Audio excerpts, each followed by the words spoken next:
জৈন বন্ধুরা, তোমরা দেখছো তোমাদেরই প্রিয় ইউটিউব চ্যানেল বেঙ্গল গাইড। আমি রামপ্রসাদ। তো এই ভিডিওটা তোমাদের জন্য খুবই গুরুত্বপূর্ণ এবং হেল্পফুল হতে চলেছে। 90% লোক জানে না ওয়েস্ট বেঙ্গলের ছেলেরা যারা তৈরি করে এসএসসি জিডির জন্য, সেই বিএসএফ, সিআরপিএফ বা আইটিবিপি, আসাম রাইফেল, তারা ভাবে যে কোনো একটা ফোর্স পেয়ে গেলেই হবে। তারপরে কি হয়, চাকরি জীবন থেকে আসার পর বেকার সমস্যাটা তো তাদের ঘোচে, কিন্তু তাদের লাইফে সারা জীবন দুঃখ থেকে যায় চাকরি পাওয়ার পর।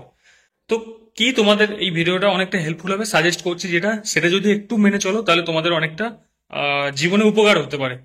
তো দেখো, প্রথমত বলে দিই যে এসএসসি জিডির জন্য যখন নতুন ভ্যাকান্সি বেরোয়, যখন চয়েস করতে হয়, তখন কি হয়, হয়তো দেখা গেল যে বিএসএফ 1 নম্বরে আছে বা এ তে আছে, সিআইএসএফ বি তে আছে, বা আসাম রাইফেল সি তে আছে, এরকম।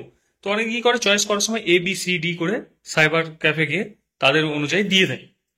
এবার ব্যাপার হচ্ছে, সব থেকে বড় ভুলটা কি হয়, হয়তো দেখা যাচ্ছে সব থেকে ভালো ফোর্স হিসাবে যদি মানা যায়, এসা নেই যে তুমি এই করে দেবো এই করে দেবো, তুমি আসছো অনেক নিচু র্যাঙ্কে, এখানে তোমার মর্জি চলে না, এখানে চলবে অফিসারদের মর্জি।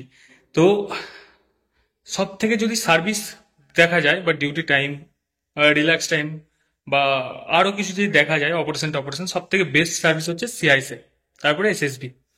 এবার ব্যাপার কি হয়, সবাই তো ABCD করে চয়েস দিয়ে দিলে, অনেকের হয়ে গেল BSF first choice, CRPF second choice, এরকম হতে হতে হয়তো দেখা গেল হচ্ছে 4 নম্বর বা 5 নম্বরে সিআইএসএফ বা আইটিবিপি লাস্টে এরকম চলে এলো। এবার তোমার হয়তো নাম্বার হয়ে গেল 100 উপর, মানে ধরো সাপোজ উদাহরণ দিয়ে বলছি যে 125 তুমি নাম্বার পেলে। এবার সেখানে তোমার ফার্স্ট চয়েস দেওয়া আছে বিএসএফ, বিএসএফ এর কাট অফ গেল হয়তো 100, আর এসএসবি বা সিআইএসএফ এর কাট অফ গেল 120/22। তাহলে তুমি এখানে কি করতে, যে এসএসবি টা তুমি কিন্তু পেয়ে যেতে বা সিআইএসএফ টা পেয়ে যেতে, যেহেতু তোমার নাম্বার আছে 125 আর বিএসএফ এর কাট অফ গেছে 100। কিন্তু তোমাকে বিএসএফ টাই করতে হবে, কারণ তুমি 100 থেকে বেশি পেয়েছো, কিন্তু তুমি তুমি যেহেতু নাম্বার বেশি পেয়েছো, তোমার চয়েস আছে বিএসএফ, তো বিএসএফ টাকেই তোমাকে জয়েন করতে হবে, এখানে কোনো অপশন নেই। তো এইখানে সব থেকে ভুল পয়েন্ট হয় তোমাদের, যেটা সারা জীবন তোমাকে পস্তাতে হয়।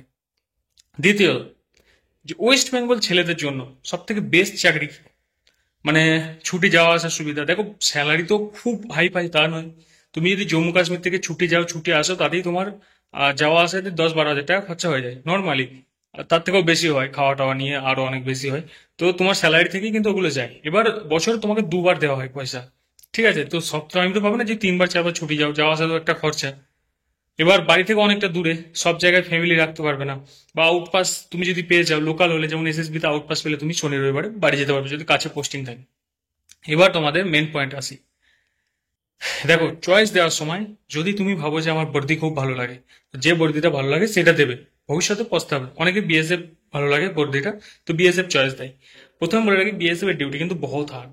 ঠিক আছে, তুমি হয়তো ভাবছো আমি সবকিছু করার জন্য রেডি, কিন্তু যখন তুমি চাকরিটা পাবে না, তখন তুমি বুঝতে পারবে যে তখন যদি 125 নম্বর পেয়েছিলাম আর 100 নম্বরে বিএসএফ গিয়েছিল, আমি যদি ফার্স্ট চয়েস এসএসবি বা সিআইএসএফ দিতাম, তাহলে আজকে আমি সিআইএসএফ এর চাকরি করতাম।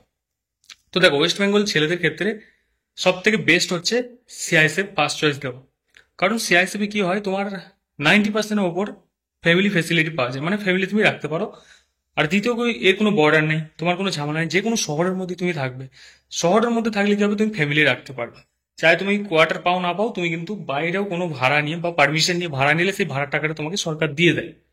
তো ভাড়া নিয়ে তুমি ফ্যামিলি রাখতে পারবে। ডিউটি টাইম ফিক্স, পুলিশের মধ্যে যেমন ডিউটি টাইম কিছুটা ফিক্স আছে, সব জায়গায় পুলিশের নেই, কিছু ফিক্স আছে। তো ডিউটি টাইম তোমার ফিক্স, যে 8 ঘন্টা ডিউটি করলে ফির চলে যাও, ফির 8 ঘন্টা ডিউটি করলে চলে যাও, এরকম। অত তঙ্গি, যেটাকে বলে তঙ্গি নেই। দ্বিতীয় চয়েস কি দেওয়া উচিত, সেকেন্ড চয়েস, চাই ABCD করে দেওয়া থাকুক। এ তো হয়তো তোমার বিএসএফ আছে, তুমি ABCD করে না দিয়ে হয়তো সি তোমার সিআইএসএফ আছে, তো সিটা আগে দিলে, এটা লাস্টে দিলে, এইরকম তোমার চয়েস অনুযায়ী। তো এরকম না যে তুমি ABCD দিলেই ABCD পেয়ে যাবে, বা উল্টো পুল্টা দিলেও তুমি যে ABCD অনুযায়ী পাবে, সেরকম কিছু নয়। তুমি যেটা ফার্স্ট চয়েস দেবে, যে তোমার নাম্বার বা কাট অফের সঙ্গে ম্যাচ করে বা তার থেকে বেশি হয়, তুমি সেটা পাবেই পাবে। এবার অনেকে ABCD চয়েস মেরে দেয়, হয়তো বিএসএফ পেয়ে যায় তার বেশি নাম্বারের কারণে। তখন সে কি হয়, দেখো বিএসএফ এর ডিউটি আমি বলে দিই প্রথমত, 6 ঘন্টা রাতে ডিউটি, 6 ঘন্টা দিনে ডিউটি। এটা শুনতে তোমার খুব আশা লাগে, আরে 6 ঘন্টায় তো ডিউটি, সুইপ ওটা ডিউটি। ডিউটি থেকে এসে তোমার ঘুমাতে নিতে 2 ঘন্টা 1 ঘন্টা এক্সট্রা লেগে যাবে। তো তুমি ধরো রাতে 12টা থেকে সকাল 6টা তুমি ডিউটি করে এলে, ব্রেকফাস্ট করে শুতে নিতে তোমার 7:30 8টা বাজবে। যারা বিএসপি চাকরি করো তারা কমেন্ট করে জানিও যে আমি ভুল বলছি কিনা, তাহলে অনেক যারা নতুন আসছে তাদের অনেকটা উপকার হবে, এই ভিডিওর কমেন্ট দেখে তারা শিখতে পারবে। তো 7টা 7:30টার সময় শোবে, ফির তাকে 9টা থেকে 9:30টার মধ্যে উঠে যেতে হবে, কি না ক্যাম্প মেনটেন করার জন্য, এরিয়া মেনটেন করার জন্য যেতে হয়। সে এসে আর ঘুমোতে পেলো না, সে আবার ডাইরেক্ট চলে গেল দুপুর 12টায় ডিউটি, দুপুর 12টা থেকে সে সন্ধ্যে 6টা ডিউটি করলো। ফির এসে সে 6টার সময় আসলে শুতে নিতে তার 8টা বাজে ঘুমোতে। ফির সে উঠে কখন যাবে? 12টার সময় আবার ডিউটিতে চলে যাবে, মানে 11:30 তাকে উঠতে হবে। তাহলে রাতে 2.5 থেকে 3 ঘন্টা বা 4 ঘন্টা, আর দিনে 1 থেকে 2 ঘন্টা, মানে সে 6 ঘন্টা কোনো রকমের টাইম বার করতে পারবে ঘুমানোর জন্য। এতে কিন্তু সে ফ্যামিলিকে টাইম দিতে পারে না, বা ফোন করে যে গার্লফ্রেন্ডের সঙ্গে 1 ঘন্টা কথা বলবো, বা ফ্যামিলির সঙ্গে ভিডিও কল করে নিয়ে একটু হয় না, দিমাগ কিটকিট হয়ে যায়, খিটখিট হয়ে যায়।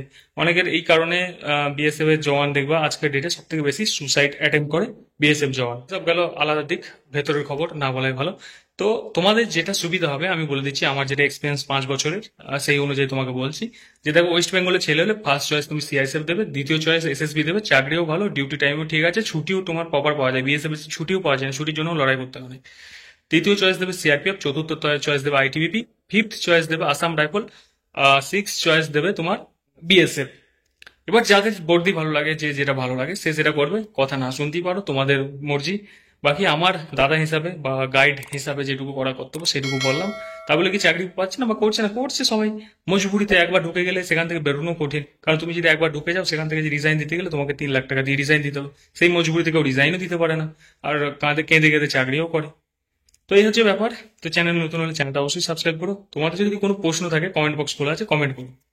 আর হয়তো এটা ভিডিওর থেকে অনেকে খারাপ লাগতে পারে যে তুমি অন্য ফোর্সকে ছোট হিসাবে দেখাচ্ছ, ছোট হিসাবে নয়, আমি জাস্ট তোমাদের বড় হিসাবে বা দাদা হিসাবে একটা গাইড করলাম।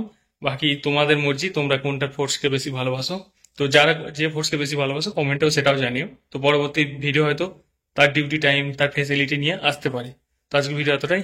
জয় হিন্দ, জয় ভারত।